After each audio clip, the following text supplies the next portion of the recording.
So good to see you all. Let's recite together. Namo tassa bhagavato arahato sama sambuddhassa. Namo tassa bhagavato arahato sama sambuddhassa. Namo tassa bhagavato arahato sama sambuddhassa. Homage to the sublime, the victorious, the totally self-enlightened one. Welcome, everyone. How have you been? Everyone good? That's good. Okay. All right. So today we are going to talk about kamma in this Abhidhamma Sangha chapter 5. There is a big part of this chapter that is about kamma. So we will look at the different aspects of kamma, which is very interesting. So when we talk about kamma, sometimes we wonder, what does it mean by kamma? What is kamma? So previously, we have already talked about this. We mentioned that kamma is actually action. Yeah. So whatever we do, wholesome or unwholesome, those actions are actually what is meant by kamma.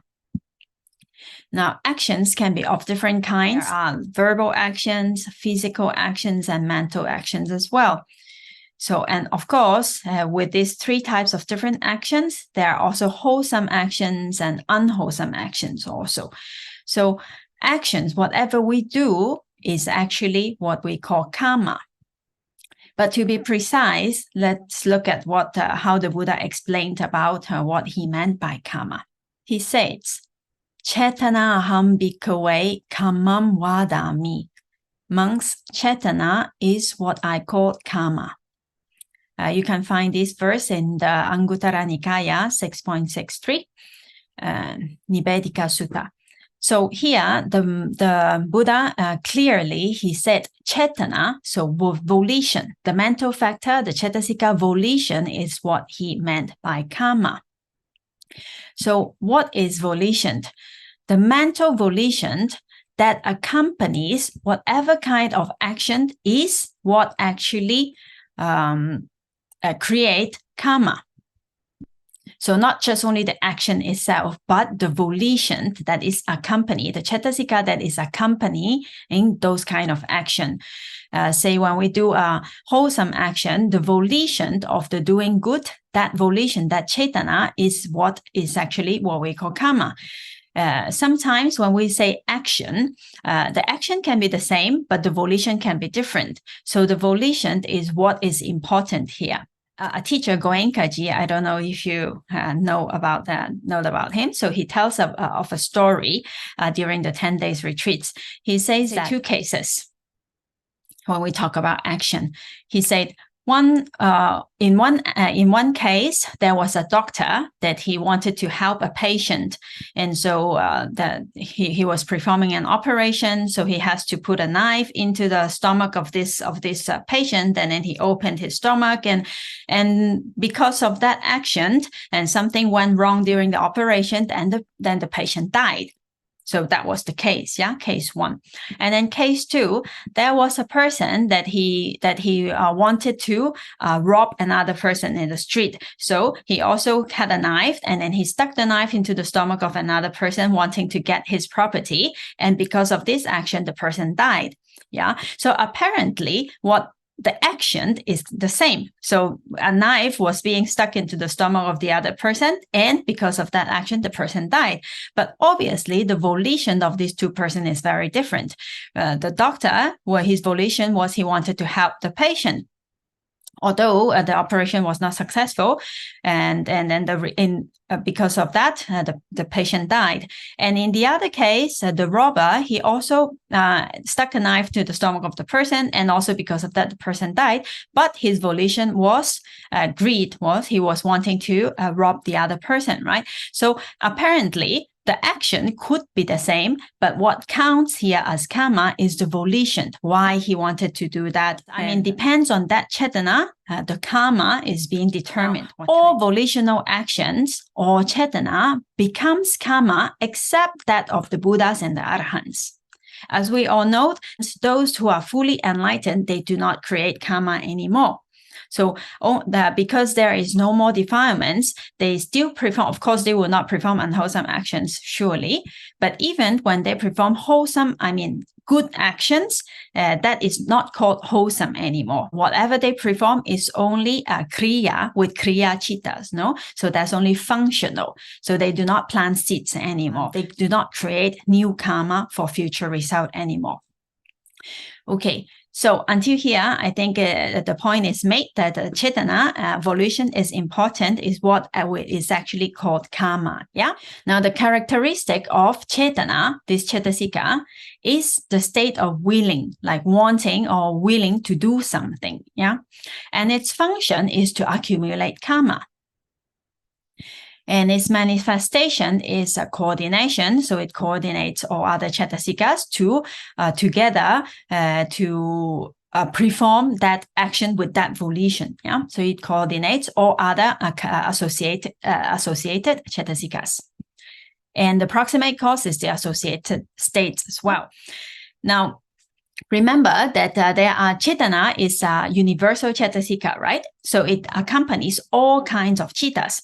That means not only wholesome chittas or unwholesome chittas, but also kriya chittas and also resultant chittas are also accompanied with Chetana. In those cases, that Chetana that is accompanying those kind of chitta, they only do the job of organizing or coordinating other Chetasikas to perform what the chitta needs to do. In that case, they do not accumulate new karma.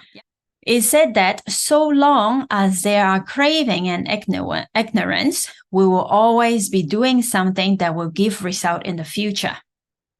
Because there are still defilements, so we will always be doing something, either kusala or akusala. But even if it is kusala, still it will still give results. So it is still creating a round and round and round. So we are still in samsara, right? So even if we do good, if we do a lot of good, still we are not free from samsara. Only until we have enough wisdom to be liberated and to cut off this chain, then are we free from future existence. Yeah. Okay. So here it is easy to understand that for akusala chitta, when we perform unwholesome actions with dosa, with lobha, or with moha, then of course unwholesome resultant will happen later on when the conditions are right. So it's easy to understand that unwholesome action they are clearly based on craving or lobha, dosa, and moha. No. Now, how about kusala? Wholesome actions, when we help others, being generous and paying respect and doing good things, then although we are doing good and wholesome result is bound to happen, but why do we say that wholesome actions at the end are also based on craving and ignorance? Because we say that as long as there are ignorance and craving, that we will keep doing good and bad. Yeah. So why do we say so? That's because sometimes we may have the idea that if we do wholesome actions, good result may happen. Yeah. So because of craving for a better life, for a better existence, for better result, then we may do good. But we forget that this even a good life is not forever. It's still bound to dukkha, unsatisfactoriness, impermanence, changes, and it is also not self. So because of craving of a better existence, of a better life, or for better results, for good results, we may do good sometimes. So that is based on ignorance, or purely because we do not understand the real meaning of dukkha. We forget that even good life is not free from old age, sickness, and death. So even if we do good, If we are to be reborn into even the Deva realm, into the Brahma realm, even life is very good there, but still that is still in samsara. We are still going round and round. We're still not free. When we have good life in the good planes, when it's finished, we do not know what kind of karma we have done previously, that it is also possible that we go to the lower planes again. And sometimes, and then would be reborn in another place, but dukkha still continues. So samsara is not finished. So therefore, we said even wholesome actions, although we have to do a lot of wholesome actions in order to have good conditions so that we can practice and accumulate enough wisdom to eventually break the chain of samsara, right? But only doing wholesome actions again and again is not good enough. That's still, we're still turning around in samsara. Therefore, we said based on ignorance and craving, we continue to do both good and bad actions, karma, and hence there will be result again and again, such as it is very clearly stated in the Paticcasamuppada, the dependent origination. In chapter 8, we will look into details about this. When there is kilesa meaning defilement, then karma and what we do, our actions, because of kilesa and karma, there will be vipaka, there will be result. So because of craving, ignorance, and grasping, then there will be new birth, new vijnana, new namarupa, yeah? So we keep turning and turning and turning around. So this Paticcasamuppada is also very, very interesting. It explained our existence, why we are here, how we go from one life to another life. Later on, we will look at this dependent origination and explained one by one. We see there are like 12 links here from ignorance, how because of ignorance, we do all kinds of different actions, sankhara, no? And how because of karma, then there are vijnana, consciousness. This meaning in this case, in here, this chain, it is patisandhicitta, no? With a new life, we are reborn again. And because there is consciousness, chitta, then there will be cettasika and rupa, and because as a human being, right? So with cettasika and rupa, there will be the 6 bases, salayatana. Then with 6 bases, we are bound to have contact with different kind of objects. And with contact, there also comes vedana. Pleasant feeling, unpleasant feeling, neutral feeling. And because of feeling, then we like it or we don't like it. So tanha and grasping, craving, grasping, and together with ignorance, it's here. So here is actually the link to where we can break through this cycle, no?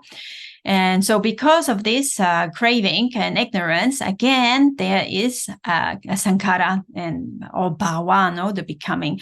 And again, then because of that, then there will be birth, sickness, old age, and so on. Yeah, so the samsara turns round and round and round again and again. Yes, Edith?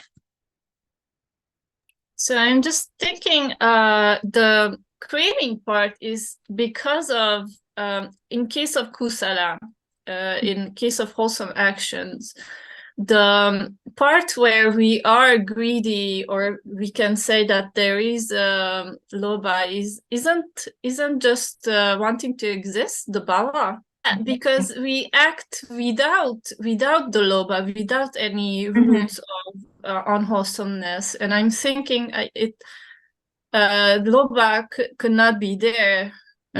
Those moments, in those creations, and I'm just trying to figure out, isn't it just not letting go of existence of and only wanting to go to heaven, and but not letting go of existence, basically.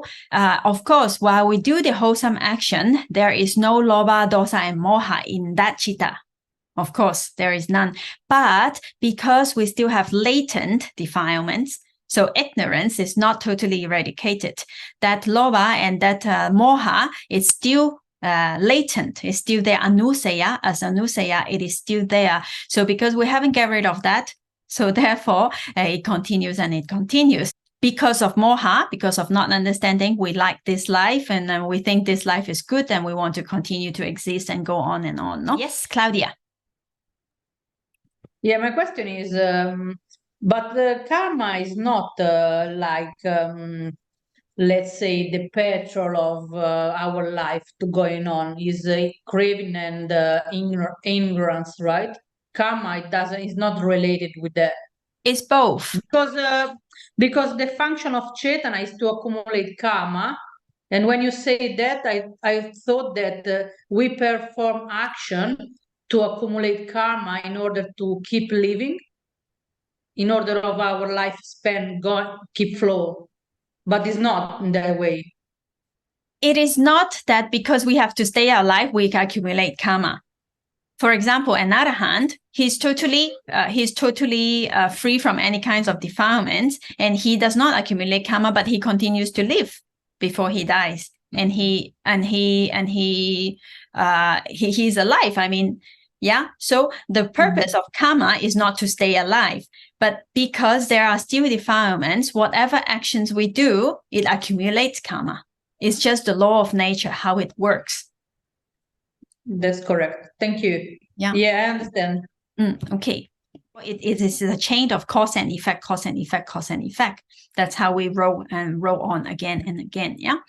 So only when a person who is totally rid of any kind of defilements, say a totally enlightened being, an arahant or a Buddha, so there is no more craving, no more ignorance, and no more all kinds of defilements, then they do not create new karma. So whatever they do, although it is a good deed, but their good deed is not kusala anymore. It's only functional. They just perform whatever needs to be done. But we have to know that they are not free from the result of their past karma. So whatever they have done previously, and the result will still happen.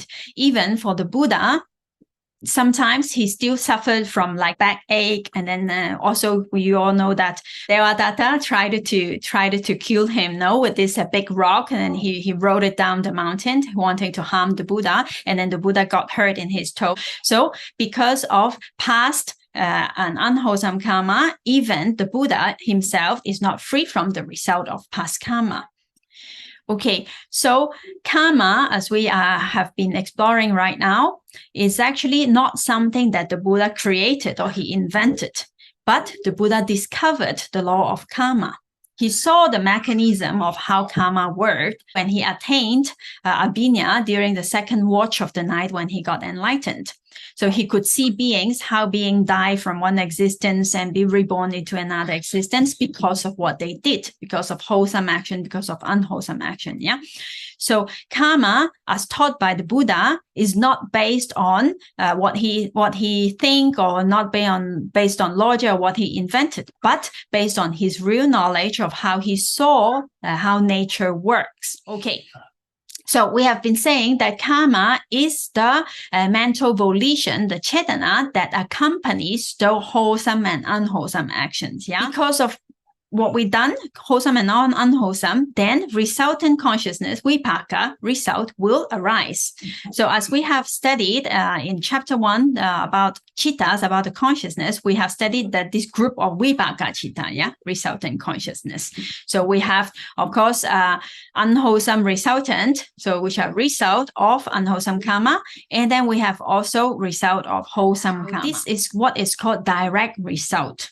And also we can call the identical result, because karma, when we do karma, and it's chitta and cetasika, it produced an identical result, which are also chittas. So these kind of chittas are what that we have studied in chapter 1. Resultant consciousness are of different kinds. We have eye consciousness, ear consciousness, nose consciousness, tongue, body, and then receiving consciousness, investigating consciousness. All these are resultant consciousness, as well as those sahetuka vipaka, those with roots. These are without roots, yeah. And then we have those with roots, and then we have those rupavachara vipaka chitta, resultant of the of jhana, resultant of the jhana practice, and the arupa as well. the non-material resultant consciousness. So all these resultant consciousness are direct result of previous karma. Okay, so we also have to know that karma does not only produce vipaka, citta, and cetasikas. It also produces some kinds of material properties, some kinds of metta, yeah? But this kind of metta, we call it an non-identical result. And the vipaka cittas, cittas and cetasikas are what is called identical result. So with kusala citta and akusala citta, we accumulate karma. No, the cetana that is associated with kusala citta or associated with akusala citta, that is karma. Yeah. So karma produce two kinds of results. One identical results, those are vipaka, citta, and cetasikas. And then the other result is a non-identical results. Those are the metta that is created by karma. So in Pali, we call it kamma ja rupa. Kamma ja means born or produced by. So rupa, metta, produced by karma. So those are the two kinds of results that are being generated by karma. Now, this vipaka citta, this word, we have to be careful because vipaka, strictly speaking, in terms of Abhidhamma study, vipaka only refers to those kinds of resultant consciousness. So it refers only to citta and cetasika. So it does not refer to metta. So when we want to say those metta, that is a result of karma, those are called kamma rupa, or sometimes called kamma samutana rupa as well. Karma produced metta. And so vipaka citta, strictly speaking, only refer to cittas. Yeah. Yes, Mila. Sorry, I might have missed it, but what does identical results and non-identical results mean? Yeah, so karma, as we said, karma is cetana. No, cetana is a cetasika that is associated with kusala citta and akusala citta. No, so identical meaning that this resultant vipaka is also a citta and cetasika. In terms of that, it is citta, they are identical. Karma, which is a citta itself, it produces other types of citta resultant consciousness. So that in that terms that they both are citta, they are identical. But citta and metta, they are different. They are not identical. One is consciousness and another is material property, is metta. In that case, it is non-identical in that sense. Is that clear? So it produced both citta and metta as well. Yeah, okay. All right. Okay, so here, as we have been saying, that material property, so metta itself, strictly speaking, cannot be called vipaka, although they are also result. Yeah, so only cittas, vipaka cittas, resultant consciousness are called vipaka. Yeah. Okay, so let's take a look. Say karma. When we performed something, let's say a wholesome karma, a good karma, so it produced different kinds of result. Yeah. So the identical result here, let's say a particular good karma, kusala citta, the volition of a kusala citta, something good we performed. The identical result that it can produce in this case, let's say, would be the nose consciousness. Yeah, the consciousness that we know that we experienced this good smell. Yeah. Then how about the non-identical result that is produced? That would be the nose sensitivity. Yeah. So those material property that allows us to experience the smell in that case. So it produced both nose consciousness, which is a resultant consciousness, identical. They are both citta, and the non-identical will be the nose sensitivity. So it produced both in this case, let's say, when a good karma gives result during lifetime. Yeah. But here, be careful, the pleasant object itself, the flower itself, is not the product of karma. Okay, so what is being produced by karma is the nose sensitivity and the nose consciousness by which we experience the good smell of the flower. But the flower itself is not produced by our karma.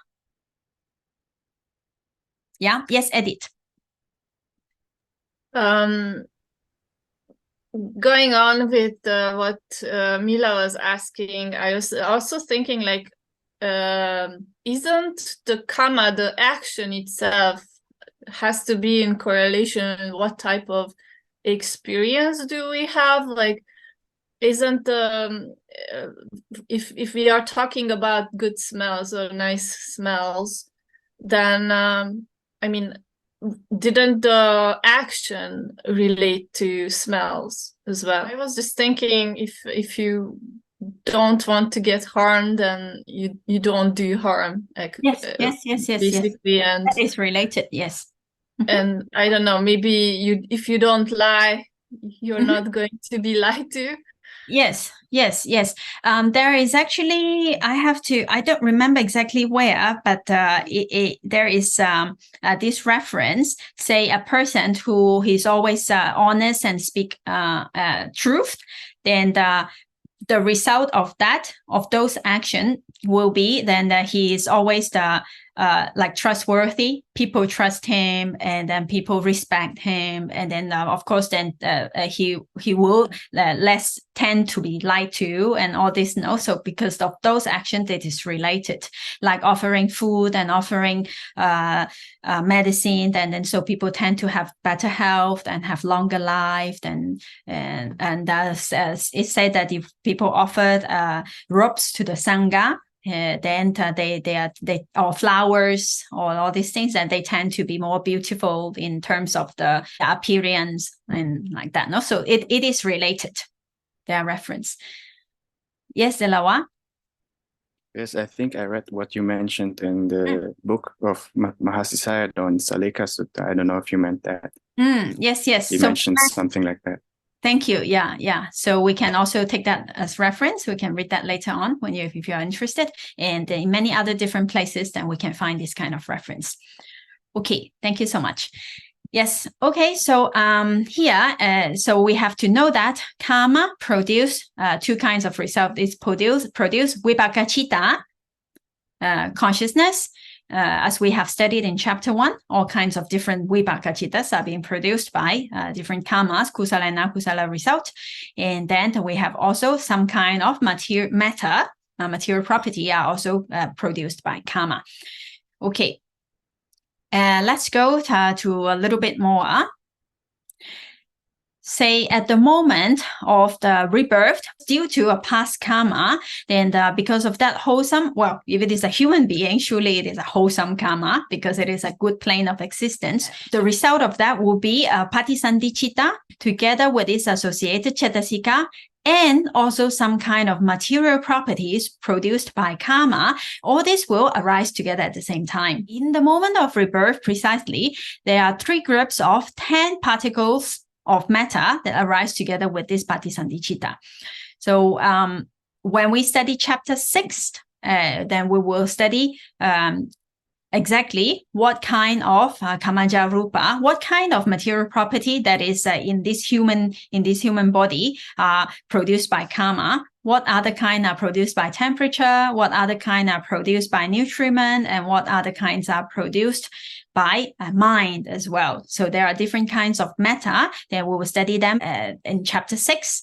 And so, but just for your information, so during rebirth time, together with the patisandhi citta, there are 3 groups of 10 particles or matter that is a combination of 10 types of different material properties arise together during the rebirth moment. So karma give result at 2 times. It gives result at the moment of patisandhi, rebirth moment, as well as during lifetime. Those karma that produced a result, let's say produced a new life, or it gives during lifetime, it continues to produce this kind of material property. Let's say eye sensitivity, nose sensitivity, and ear sensitivity. All these are continuing during lifetime. It is still being produced by that karma, that very strong karma are called productive karma or janaka karma that give us this life at this time. Karma, this productive karma, or in Pali is called janaka karma, at the moment of patisandhi, At the rebirth moment, it produces these two things at the same time. And during lifetime, it continues to give some kind of kamma jarupa, as well as this eye sensitivity, eye consciousness, ear consciousness, nose consciousness, and all other results. So at the moment of rebirth and during lifetime, this productive karma continue to give result. So according to the function of these different kinds of karma, we can divide this karma into 4 different types, actually. So right now we have looked a little bit at the productive karma, in Pali called janaka karma, those that produce its own result. And then we have other types of karma that is called supportive karma. In Pali, upatambaka. And then another type of karma that is called obstructive karma, upapalika. And we have a destructive karma as well, upagahataka. Karma, destructive karma. So depending on what this karma does, and so they are, depending on their function, then they are of different kinds. Maybe before we continue, should we take a short break? See you in 5 minutes.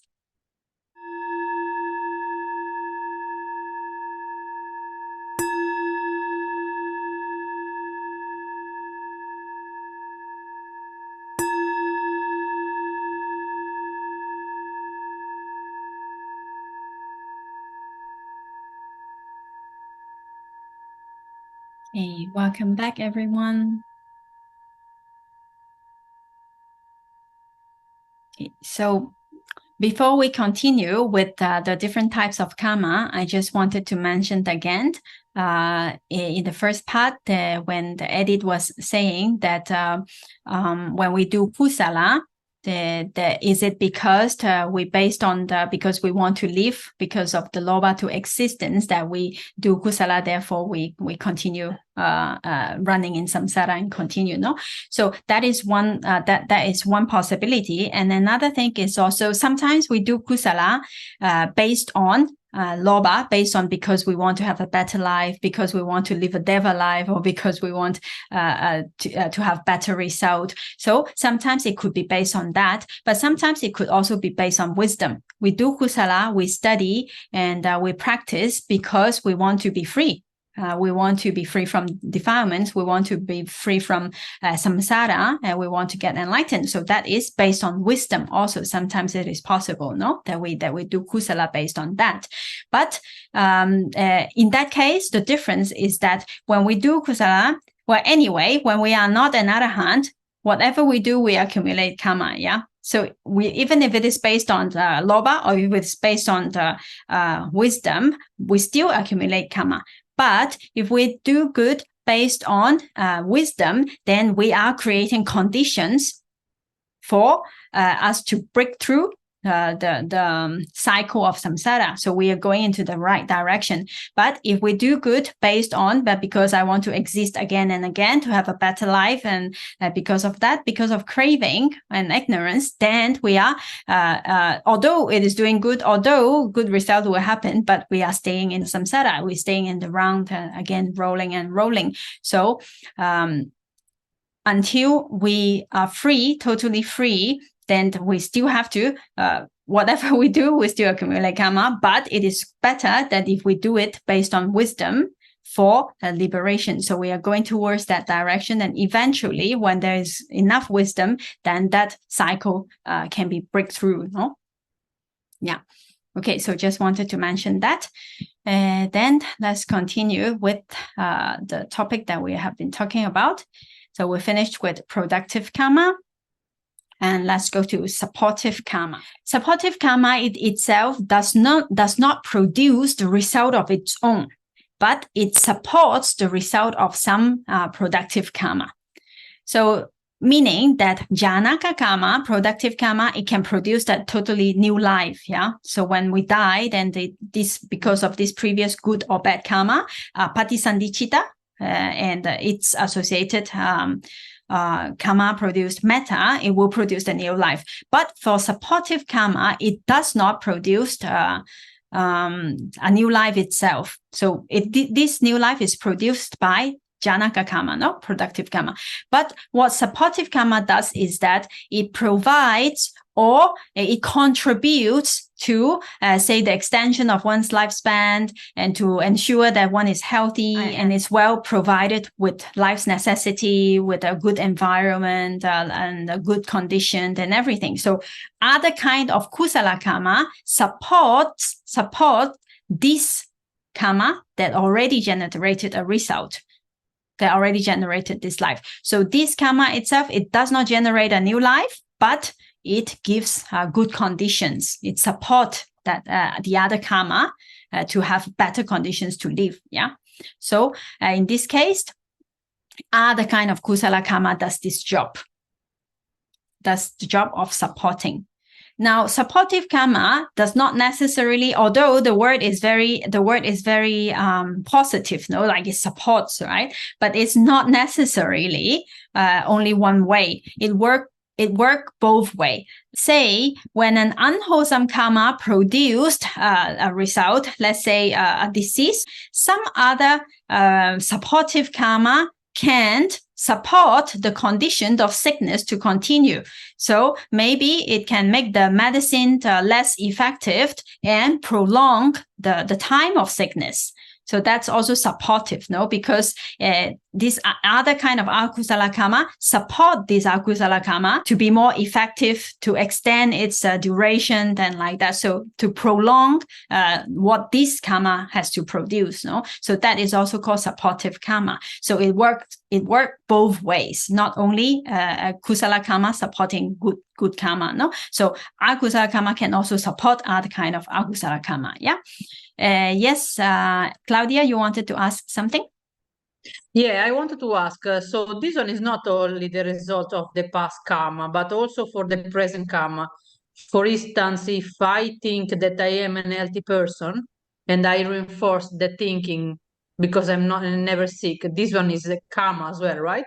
That support that. Not exactly, because now, whatever we do, we create new karma. Yeah. So it is while we are experiencing past karma, the result of past karma, we create new karma. I take the example of the smelling of the beautiful flowers. Yeah, very good smell. Flower, let's say. So that was the result. This nose consciousness, this experience of smelling this very pleasant, nice flower is the result of a previous good karma. Yeah. So I'm experiencing this at the present, but because of greed, because of lobha at the present moment, oh, this is so nice, I like it, and I want to smell it again and again and again. So at this present moment, I'm creating new karma of lobha, of attachment. Yeah. So this karma is going to give result later on. Yeah, but this karma is not supporting the past karma of how I'm smelling this flower. Understand? As you said. So I'm creating new karma for the future, but as let's say the supportive karma in this case would be other kusala karma that I have done previously already. Let's say those flowers are extremely good, or the time that I can have this experience is longer, or whatever it may be. But then that supportive karma is something we have done already in the previous time. So not present karma, but we are creating karma for later. But while I'm smelling this flower, if I think, this smell is only smell, I take it as a meditation object, say, that I'm not having a lobha towards this good smell, but I'm understanding, nature is like that. This flower is beautiful now, but it will also pass away. And whatever contemplation that one may do, then one may be accumulating a good karma at this moment of contemplation, of wisdom, for later result to happen also. So that's kusala, no? So therefore, kusala can lead to more kusala or can lead to akusala as well. Yeah. So is that clear? Yeah. Okay. Right. So what we mean by supportive karma is here some other kind of karma that does not produce its own result, but it supports what the result that is already produced by some other karma. It supports it. So it makes it longer, or it makes it the effect stronger, and so on. Now, another example, say a productive karma already produced a rebirth of a being as a, let's say, as a doggy in this case. So because it is in the lower realm, so it is not, it is an akusala karma, result of an akusala karma, no? Now, another supportive karma would be, let's say, then maybe it will make his life more difficult, and that he might have some kind of disease, and so it could be one kind of supportive karma. And other supportive karma can give him food or prolong his life as a dog. So it seems like it sounds like something good, yeah, because it prolonged his life. But actually, it is supportive karma, which is not so good, because it makes his life longer, meaning he has to suffer longer as the life of a dog. So this supportive karma actually is another akusala karma which prolong his suffering. Even he gives him food, or he prolongs his lifespan. Sounds like it is good, but actually it is not so good. Yeah. So this supportive karma support the result of this karma, that is janaka karma, not productive karma. So sometimes it is very interesting when we study about karma. So something seems good, but actually it might not be so good. And something which we think it might not be good, maybe it is good. Yeah. So it depends. We have to understand it in terms of how the function of this karma, whether it is for kusala and akusala. Yes, Mila. This is a little bit silly, but I watch these videos on Facebook with, dogs in a very bad way, and then people help them and treat them and feed them, and they do a lot better. So would that be a good thing in general for the dog, because they have a chance to kind of maybe create better karma, like positive, interact with people and be kind to them or whatever? Yeah. Is that also akusala, I guess? Actually, it is coming. Yeah, it is coming. So when we go to, we have another example of that one, actually. Yeah. So let's go to the obstructive karma, and then now we will see. We'll come back to what you are mentioning. Okay. All right. So let's go to the next category, which is the obstructive karma. Obstructive karma. Yeah. Okay, so obstructive karma, just the same as the supportive karma, it does not give its own result, but it interferes with the result of other karma. So it disturbs or it interferes of how the other karma give result. So an example would be, say, a person, he has this productive karma, janaka karma, gave a rebirth as in the deva realm. So suppose this karma is so strong, that this productive karma is so strong that it could give a rebirth in the tawatimsa heaven, let's say.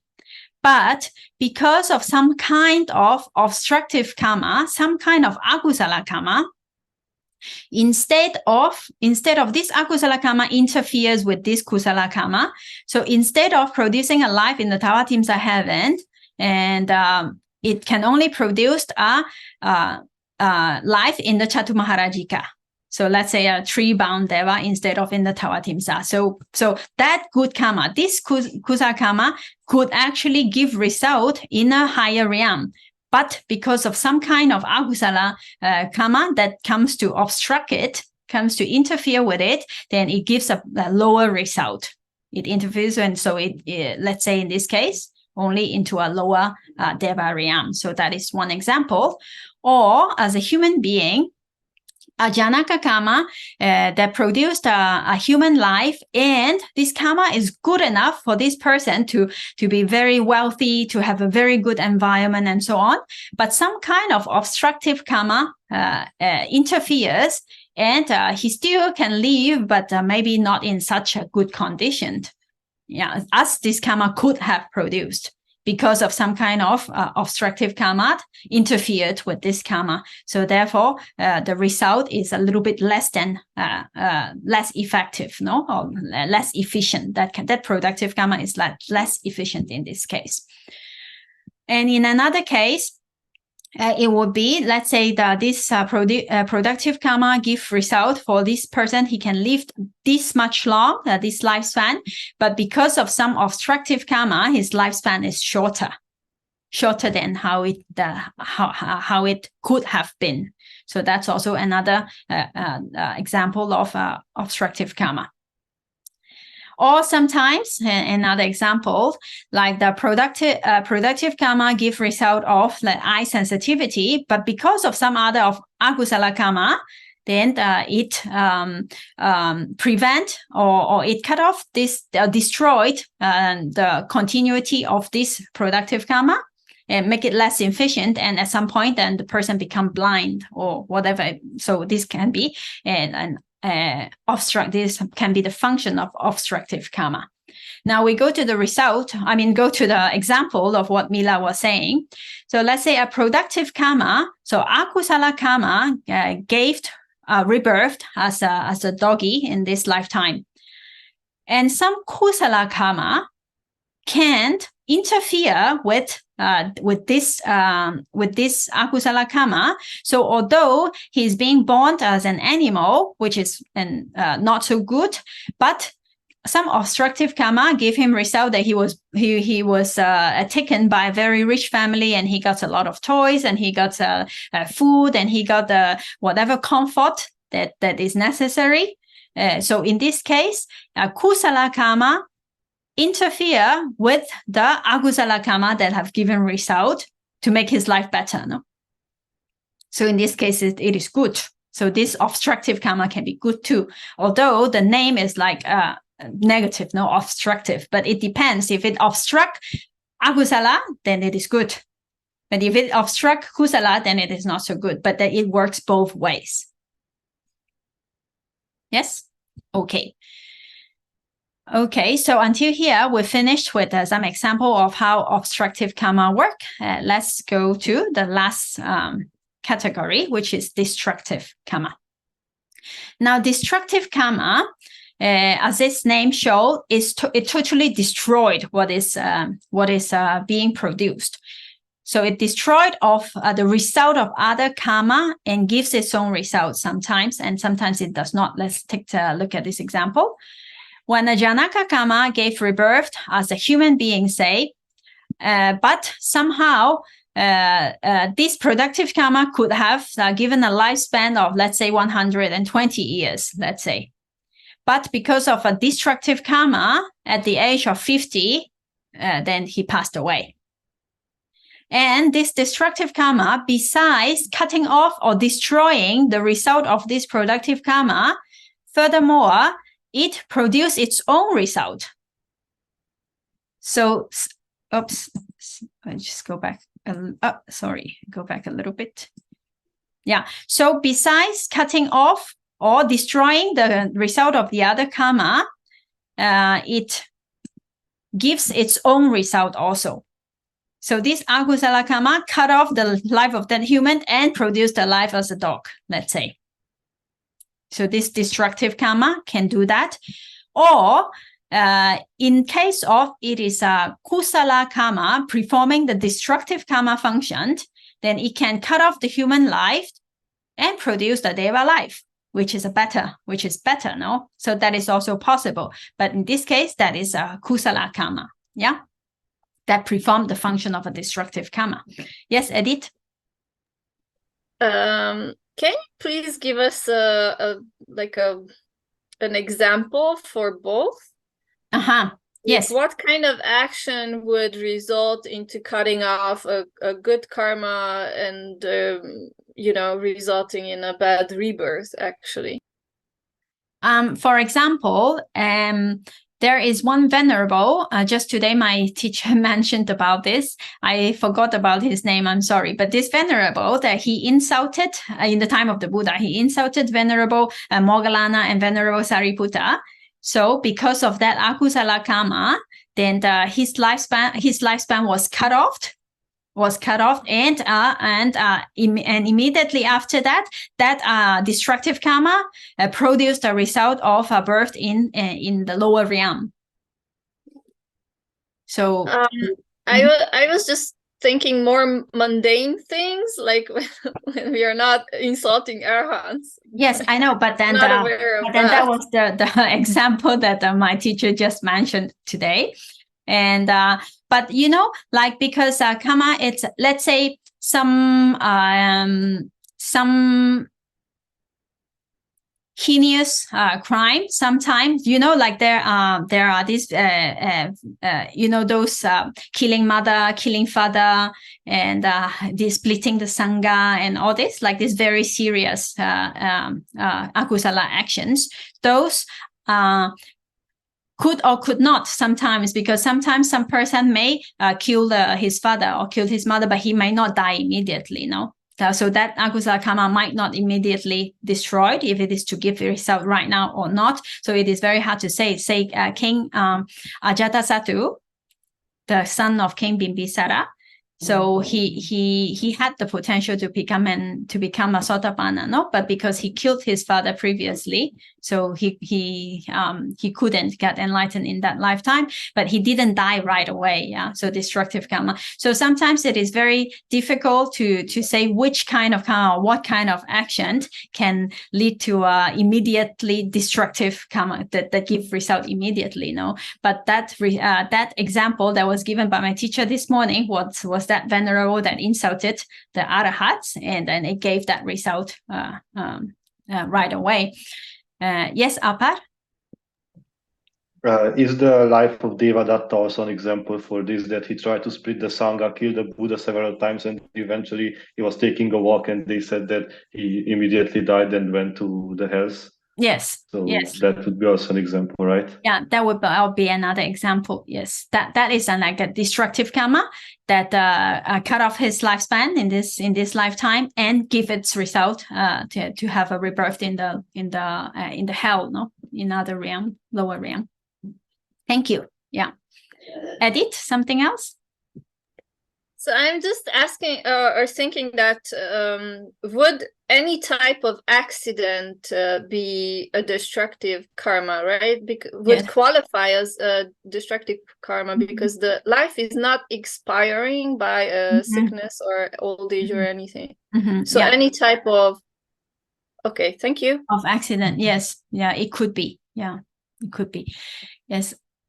Yes, Claudia? This karma happen also when somebody become an arahant, because in the case of an arahant, this destructive karma can only destroy his lifespan, but cannot produce a new life, obviously, because there is no more new life for an arahant. Yeah, so it can only destroy it, but it cannot give its own result. For example, Venerable Moggallana, we know the example that because of his past akusala karma, he was beaten to death by thieves, no, by some robbers and thieves in the end of his life. So that destructive karma destroyed his life in that lifetime. But because he was an arahant, so it cannot produce new result in a new life. So this destructive karma only destroyed his life without giving result. Yes, Kawai? Yeah, so does destructive karma only destroy by cutting off one's lifespan, or is there any other way that it can destroy, like let's say physical impairments or mental impairments halfway through a human life? Or is that considered destructive or no? That would be obstructive. Okay. Yeah. So destructive is always the cutting off of the lifespan. So the person dies, or if destructive karma happens, so it destroyed this productive karma that produced this life, and then he will die. And sometimes another karma may give rebirth. But that destructive karma always destroys the life. If it only gives some impairments into to how the person is living in this lifetime, that would be obstructive karma, to make that productive karma less efficient. No, let's say he's less healthy, or living condition is not good, etc. Thank you. You're welcome. Yes, Alpar? Sorry for the many questions. No problem. I wanted to ask about when let's say the Mahakappa starts to end, and let's say there are humans and the fire starts to consume the human world. In fact, many beings die at that time. But is that also destructive karma then? That their lifespan is cut abruptly because the kappa ends and then they end up in a higher dimension? You mean when the kappa is ending, then when the people die at that time? Yes, when the people die because fire or water or wind starts to destroy the worlds, and then they end up in a higher realm. Would that be also destructive karma, or? I think so. If the lifespan is cut. Yeah, if the lifespan is not lived to the full, and then some kind of karma, because whatever it may be, because of the end of the karma, of the kappa, or of a fire, or of whatever disaster or whatever, then it would be, I would say. Thank you. You're welcome. Yeah. So yes, Edith. So sorry. It's no problem. So I'm just. This is an important question for me. So when someone has a genetic disease, is that fault of the Patisandhicita, like the potential that was created, or is that obstructive karma? It depends on what happened. For example, during the Patisandhi time, this Kamma Jarupa, if it is being produced, let's say in this case, then everything is perfect at that time. Let's say during the Patisandhi time, but later on something happened. Something changed or something happened, that would be obstructive karma. But some people, when he or she is during the Patisandhi time, the rebirth moment, let's say in the rebirth time, and this karma, say, cannot produce eye sensitivity, for example. So this karma, it is not exactly at the Patisandhi time, but this Patisandhi is not this karma is not good enough. So even from that time, this kamma jarupa is not being produced. So eye sensitivity is, for example, is not being produced since the very beginning. So the person is born blind, let's say. In that case, that would be because of the Patisandhi. That would be because of that productive karma that is not good enough, let's say. So in that case, would be like that. So if it is not produced originally, but if it has been produced originally, eye sensitivity is there, but at some point, some obstructive karma appeared and make this less efficient, and so this eye sensitivity is no more. Then in that case, will be obstructive karma. So. If the disease started at I don't know, whatever age, then it's obstructive karma, because also like people inherit things like heart diseases, right, or potential for heart diseases, and some of them or cancer, and some of them develop it and some of them do not. Yeah, so I would say that sound to me a little bit more like obstructive karma than the original Patisandhi. Thank you. Yeah. Okay. Yes. So that's about destructive karma, and there is actually another example here. You remember the story of the father of Venerable Sona that we talked about previously, that he was the hunter during his lifetime. And in his old age, that he became, he entered the order and with Venerable Sona and became the monk. And Venerable Sona, he was an arahant, no? And at that in the time of death, close to death of his father, then he saw this very bad sign, or he saw like these dogs and is chasing him, and we have talked about this story before. So he see that there is a sign of bad destination appeared to him, as the gati nimitta, no, that before he passed away. So this sign of destination, and because Venerable Sona knew about that, and so he brought his father to the pagoda and requested other monks to offer flower to the pagoda, and because of this good action, then his father, his mind is being delighted, and so at this time the sign of the bad destination disappeared, and this offering of the flower that delighted his mind was actually a destructive karma, and it prevent the ripening of the bad karma that was supposed to happen to bring him to a bad existence, and instead it gave a good result. So good karma may emerge at that time. So in this case, it is a destructive karma. This offering of the flower destroyed that karma that was supposed to give result, and instead gave its own result, and he was reborn into the Deva realm. So that is another case, which is how destructive karma can work. Yeah.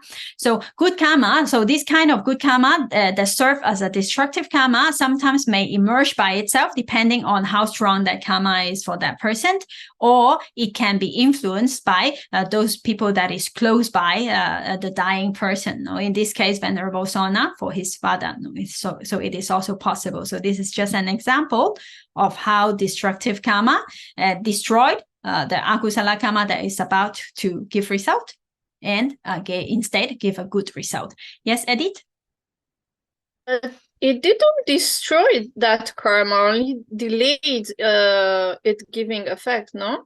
True. Yes. But it this karma performed the function of destructive. Although it does not destroy that karma. It does not. As you said, it does not destroy it, meaning that it cannot eliminate this karma, so it never give result. It does not work like that, but only that is destroyed that the possibility of it to give result right now, and instead it gives its own result. But later on in another lifetime, it is possible that it will give result again. Yeah, that's why samsara is so bad, I think. Yes, it is possible only until we attain at least Sotapanna, Magga. In that case, then all the doors to the lower realm will be closed. Only until then. Otherwise, we always have the possibility and potential to go to the lower realm again. Okay.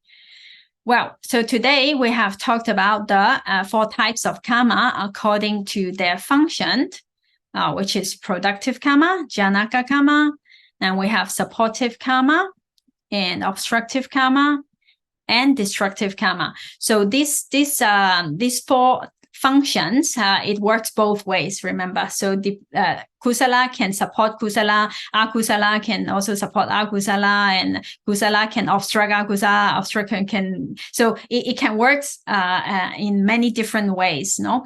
So sometimes destructive karma can also destroy the kusala karma. Say a person that is reborn as a human being, so that is a kusala karma, no? That gave result as human rebirth.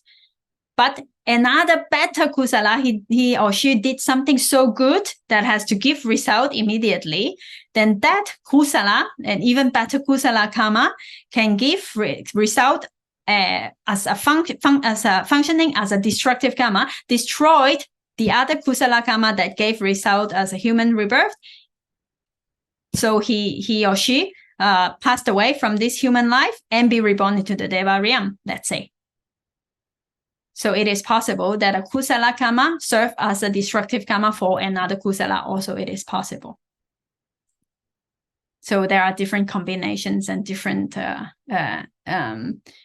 ways of how they can work. Yeah. Okay. Until here, all good? Yes, Kawai? I'm just wondering, right? Because when you mentioned that once a person attains Sotapannahood, they will not be subject to rebirth in lower realms. So what happens to their store of bad karma then? Like, they become a hosi karma. In later chapters, then we will talk about that. Those karma expire because there is no more conditions for them to give result. Yeah. Okay. Yes. So karma is like we have a whole bunch of seeds. Yeah, a lot of karma we did. So we have a lot of seeds. So, but these seeds needs good. Only the seed is not good enough. We need condition. We need the soil. We need the sun. We need the water. We need the nutriment. So when all conditions are fulfilled, then that seed can give its result. Yeah. So only that seed, if we put the seed into the refrigerator, it cannot give result. Yeah. So in the same way, it needs other conditions to support it in order to give result. So let's say for the Sotapanna, then he or she does not have that conditions for those result that give rebirth into the lower realm. It cannot produce those kind of condition anymore. So therefore, those kind of condition of seeds cannot give result. So they expires. They just expires. I see. Okay. So karma can expire. Yes. And about in the case of, let's say, an arahant or especially an arahant, right? Because to get to arahantship, I believe the being must have accumulated, a huge wealth of good karma as well. But within their final lifetime as an arahant, I'm always curious, what happens to that wealth of good karma? That good karma expires as well. Okay. Yes, because there is no condition, no other life, right. Because he cannot produce another lifetime to enjoy those kind of good result anymore. Yeah. So no condition, so it all expire. When one becomes then an arahant, then those karma, but the result when he's still alive, then the good karma and the bad karma will still give result. Yeah, when he's still before parinibbana, no? Yeah. Right. But when he passed away, then all karma become ahosi, become expired. You cannot give result anymore. No more conditions. Right. Okay, thank you. Okay, you're welcome. All right. Okay. So until here, we have talked about the function. Then later on, we will also talk about in this chapter, a lot of different aspects of karma. The next topic that we will talk about will be the order of giving result. So we have different kinds of karma that we do. So when we die, so what kind of karma give result first? And which are the order of the giving result of the karma? That will be something that we will talk about next. And later we'll also talk about how efficient the karma are, how it needs to be performed for it to be better, and all these different how they get expired and all this. We'll also talk about that. Yes, Amar? So what kind of karma brings the death itself? Death, right? Like one is dying at some point, right? So in other words, like what kind of karma bring rise to the chuti chitta? So it can be different for different people. For example, when just like Eddie said, if a person he or her lifespan is supposed to be, let's say, 100 years of age, but at some point at 80 years old he or she had an accident. So that would be a destructive karma that bring his death. No, in that case, that will be destructive karma. But say that person, he lives his whole lifespan, then it's just naturally because lifespan is expired, then he die.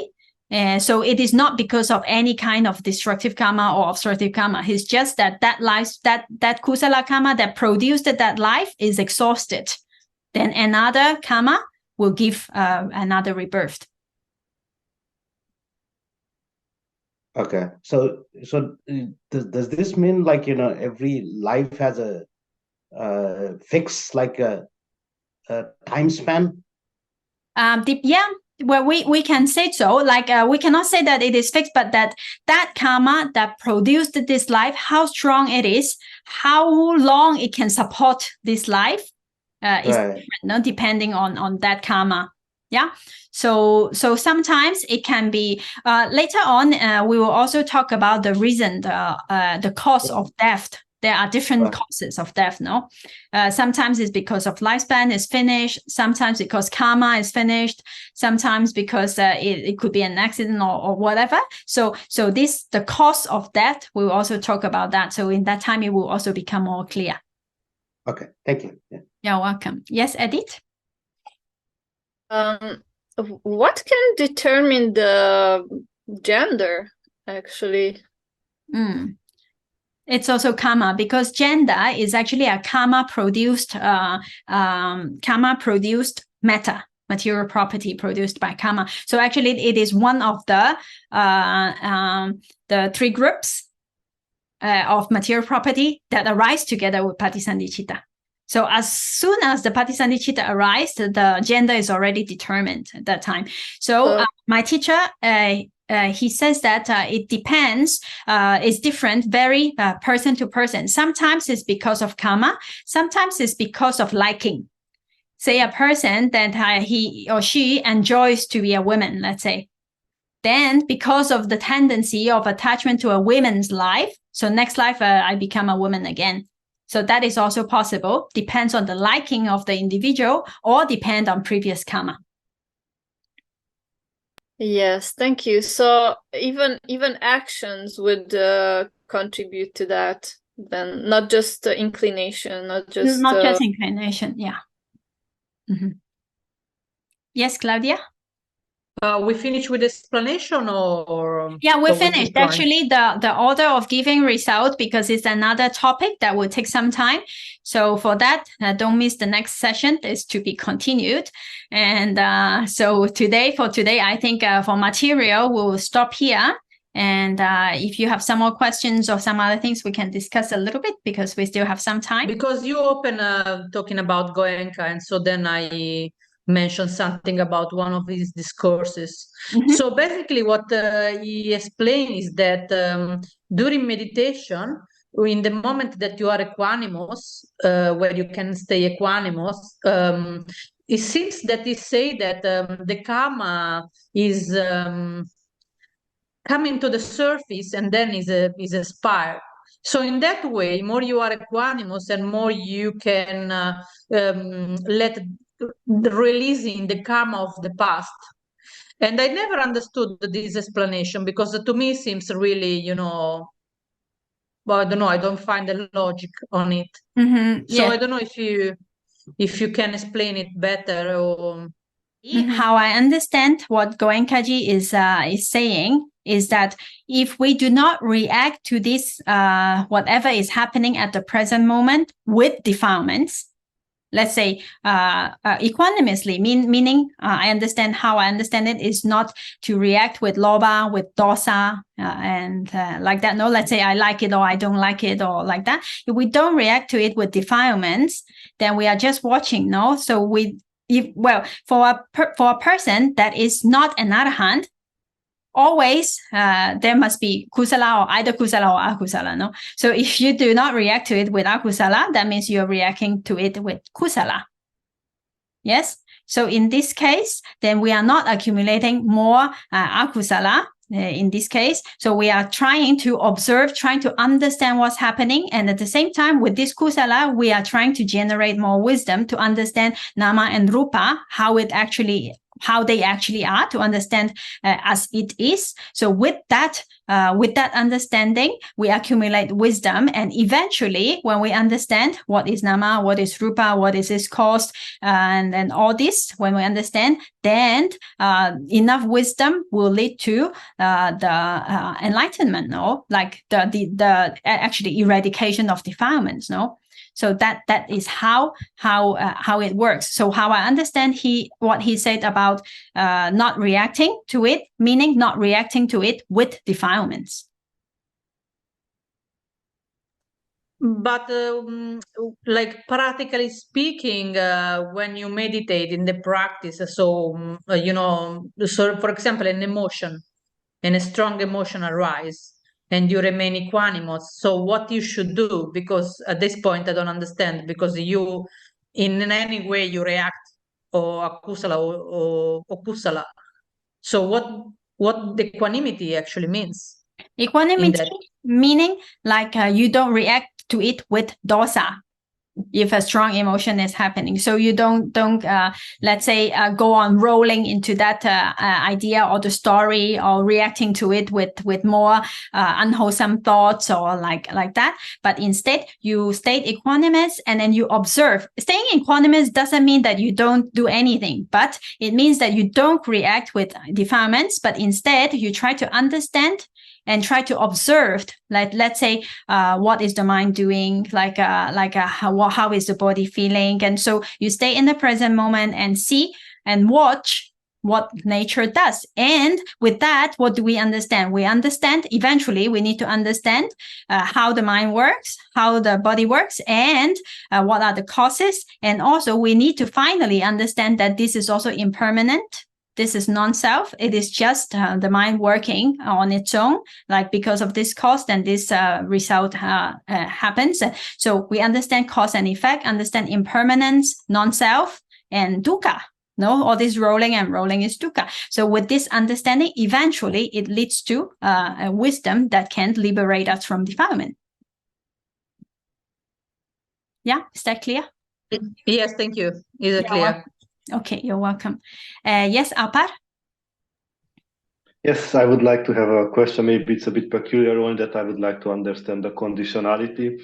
I would like to ask about the kusala nature of the past consciousness, and in fact what it conditions. Well, we know that it gives a direct result in the fruition consciousness. But if we think about, for example, non-returners who get reborn in the pure abodes, in a way, the past consciousness also conditions the fact that I want to ask if the past consciousness, in a way, becomes a supportive kamma for the immaterial, the fine material rebirth for the non-returner in the specific plane of the pure abodes, in a way. Because without the past consciousness of the non-returner, they would not be reborn there, although they have the fifth material jhana intact. So as far as I understand, that the direct result of magga is phala. That's for sure. But then if it serves as a supportive condition for some other things, then this conditionality is complex, actually. So many different conditions can support different things, no? But for non-returner, for an anagami to be reborn into the Sudawasa, into the pure abode, for that they also need jhana. Yeah, without jhana, then people cannot be reborn there. So how I understand is that because the person is already an anagami is totally rid of, he or she has no more sense desire. Yeah, so he is very easily for him to get jhana. So therefore, those are conditions also, because he does not have sense desire anymore, and also no dosa, no? So in that case, it is easy for him to get jhana, and hence, with jhana, then he will be reborn to the pure abode. So everything is it's like kind of connected, but whether it is an exact supportive condition for that, I cannot say. Okay, and then similarly for stream enterers, that they cannot be reborn into the lower realms, we couldn't directly say that it is an obstructive karma for rootless patisandhi to arise.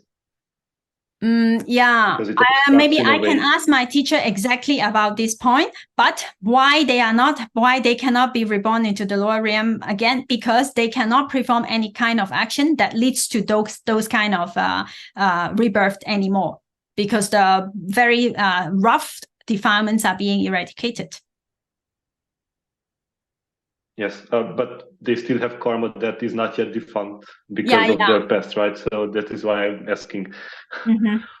Whether it is a supportive karma or obstructive karma, yeah? I will ask my teacher again about that.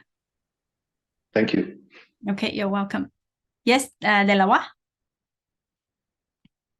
You mentioned that the nose sensitivity, for example, is based on our actions as a result of our actions, but the flower is not. So I was wondering, is not everything around us based on our actions because we perform them, and as a result we were reborn as a human, and this realm wouldn't exist if we would not be reborn as humans. So I was wondering why the flower is not, for example, not based on, or is it not a result of kamma? The flower itself is our experience of this flower, like we experience the good smell or the nice sight of this flower, is because of our good karma. So that's eye consciousness and nose consciousness, no? How we experience it. Yeah, so that's directly the result of our karma. But our karma do not create the flower. Yeah, so but that flower is related. So because we encounter that flower, so it is related to our karma, because otherwise we will not encounter this nice flower if it is not because of our karma. If it was not because of our past kusala karma, we will not encounter something nice. Yeah, so that is related, but the karma does not. Our karma does not produce the flower itself. Flower itself, this material property, is produced by temperature. But if we enjoy it, so this is related to our good karma, that we get in touch with good things or bad things. Yeah, so that is related, but it does not directly produce.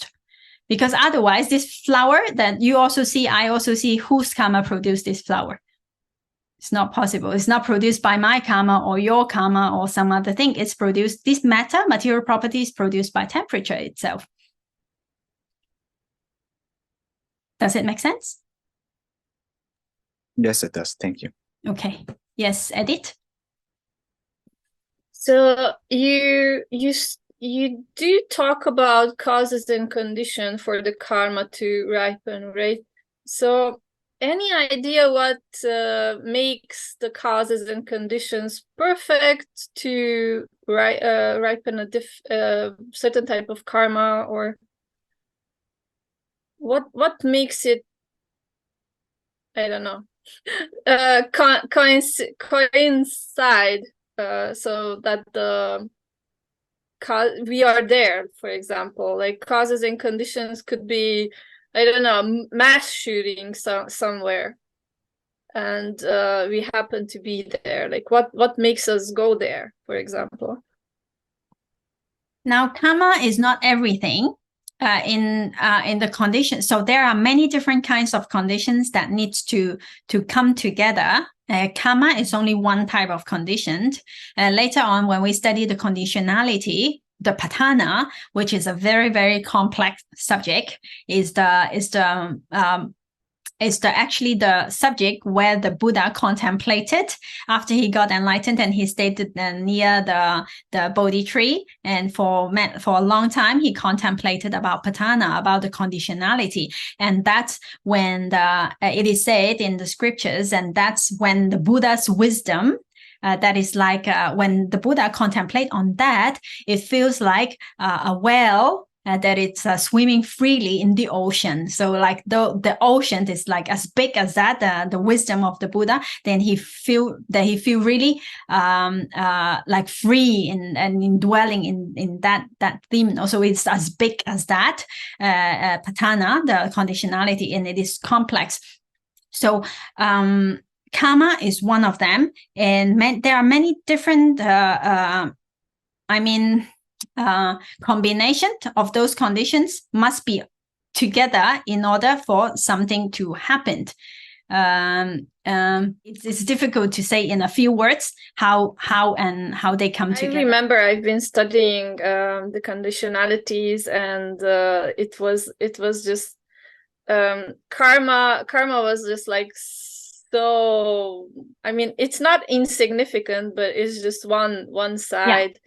Compared to everything, like for your natural inclinations or strong inclinations and things like that. Yeah, just today, my teacher also, he mentioned that just karma is not good enough. So always for a human being, for something to happen, in simple words, let's say if we try to explain it, he said that examples are given in the Milinda Panha.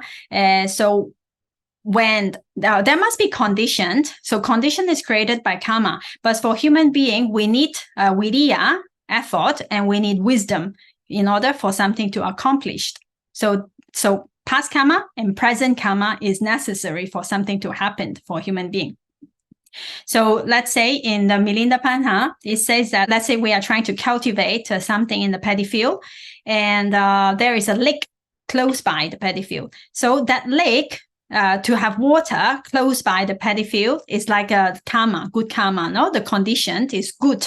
But if we don't do any effort and we don't try to dig some channel or something to bring the water to the field, then only having the lake there is useless in a way. Yeah. So we must also put effort to do something in order to lead the water to the field so we can cultivate something. So past karma and what we do right now, present karma. So past karma create the conditions to have a lake around. Then present effort to dig the field and wisdom, how to do it, from where to where, how should I lead this water and this and that. So that is the present karma, that both present karma and past karma and present karma, they must work together for something to happen in this lifetime. Say a person that has conditioned good karma, previous karma, that he has cultivated good enough wisdom in order to get enlightened even in this lifetime. But if he don't practice, if he don't do anything, he will not get enlightened just suddenly or without effort, no? So even we have conditioned, we have to do something about it. So that was what my teacher was saying today. Okay. So anything else? So karma is a very interesting topic. So I think in this coming few sessions, we'll be exploring more about it. And I think we will have a clearer picture of how things work by the end of this chapter. Yeah. Okay, so in case that you don't have more questions, that we will stop here today and we will continue the exploring more about karma next week. Okay. All right. So let's dedicate our effort for the attainment of Magga and Phala, wisdom, and also share merits to all beings. So let's recite together. Itam no punyam nibbanasa paceyo hotu. Itam no punyam nibbanasa paceyo hotu. Itam no punyam nibbanasa paceyo hotu. Itam no punyam sabhasatanam bhajima. Itam no punyam sabhasatanam bhajima. Itam no punyam sabhasatanam bhajima. Sadhu, sadhu, sadhu. Okay, thank you everyone, and we'll see you again next week. Thank you. Thank you. Thank you so much. Welcome. See you. Thank you very much. Welcome.